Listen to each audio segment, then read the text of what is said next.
बीडच्या केज उपजिल्हा रुग्णालयामधील संतापजनक घटना समोर आलेली आहे। आरोग्य यंत्रणेला बोल लावणारी ही धक्कादायक बातमी समोर आली आहे। एका अल्पवयीन बलात्कार पीडितेला वैद्यकीय तपासणीसाठी रुग्णालयामध्ये तब्बल 10 तास तात्काळ ठेवण्यात आलं। या नराधम चुलत मामेभावानं पीडितेचं तोंड रुमालानं आणि दोरीनं हात बांधलेले होते, तिच्यावर अत्याचार केला होता। या भयंकर धक्क्यातून ही पीडिता आणि तिचं कुटुंबीय अद्यापही सावरलेलं नव्हतं।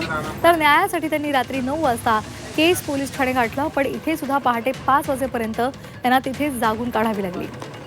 पोलिसांमध्ये गुन्हा दाखल झाल्यानंतर तरी न्याय मिळेल अशी त्यांना आशा होती, मात्र रुग्णालयामध्ये नवा छळ सुरू झाला। काल सकाळी 11 ते रात्री 9 वाजेपर्यंत या पीडितेला तपासणीविना बसवून ठेवण्यात आलं। महिला स्त्रीरोग तज्ञ उपलब्ध नाही, डॉक्टर वेळेमध्ये आले नाहीत अशी जुजबी उत्तरं या वैद्यकीय अधिकाऱ्यांनी दिली। या असंवेदनशील कारभाराविरोधात तीव्र संताप व्यक्त केला जातोय।